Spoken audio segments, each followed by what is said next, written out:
एक भाषा थी जो मेरी नानी बोला करती थी।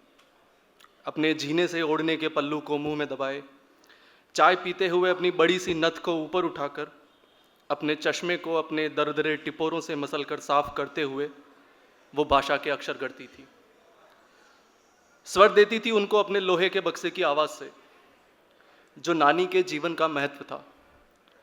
खाना खाने की थाली अपनी अलग थी उसकी, और खाने की चीज़ें भी। पत्थर पर पिसे मसाले में तेल लगाकर रोटी से बड़े चाव से खाती थी, और अपनी भाषा के पुरानेपन की झलक बताती थी। बताती थी कि सादगी धुंधली होती है। बताती थी कि सादगी धुंधली होती है, और उसकी आंखों के गड्ढों को मसलकर उसने अपनी भाषा का राज बताया। एक भाषा है जो मेरी माँ बोला करती है, मेरी नानी से मिलती जुलती और मेरे पिताजी से थोड़ी अलग। माँ नथ नहीं पहनती, माँ नथ नहीं पहनती, पर हाथों की चूड़ियों की झनकार से कुछ ना कुछ कह देती है।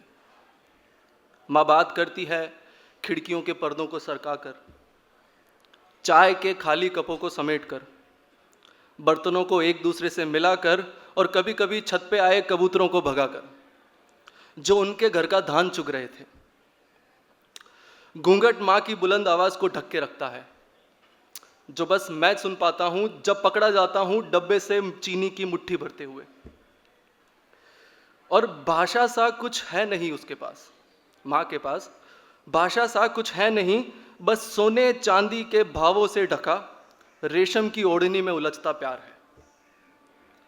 और एक भाषा है जो मेरे पिताजी बोलते हैं, अखबार के पन्नों से भरी और विस्तृत होने का रास्ता ढूंढती।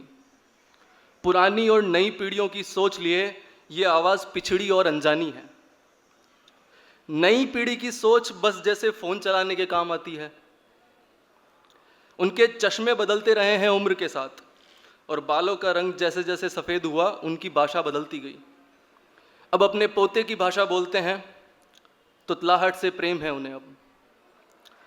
और इन सब भाषाओं से परे, धन्यवाद, और इन सब भाषाओं से परे मैं एक बोली जानता हूँ। इन सब भाषाओं से परे मैं एक बोली जानता हूँ, ज्ञान अज्ञान के समायोजन और नास्तिकता के ढोंग से भरी हुई। मेरी बोली है। भाषा, आवाज़, गंभीरता का तो नहीं पता, पर कहना बहुत कुछ है मुझे। भाषा, आवाज़, गंभीरता का तो नहीं पता, पर कहना बहुत कुछ है मुझे। पर हवाले बहुत है कहने ना कहने पर, हवाले बहुत है कहने ना कहने पर। और मुझे सबकी भाषा अच्छी लगती है। नानी, माँ, पिताजी, सबकी भाषा को अपनी उन्मुक्त सोच की छांव में मैं सबको रख लेता हूँ, पर रह जाता हूँ तपती धूप में जब मेरी बोली को आवाज़ देनी हो। मैं सबको रख लेता हूँ, पर रह जाता हूँ तपती धूप में जब मेरी बोली को आवाज़ देनी हो। और मैं इन सबकी भाषाओं का निचोड़ हूँ, मैं इन सबकी भाषाओं का निचोड़ हूँ, सो मैं चुप रहता हूँ।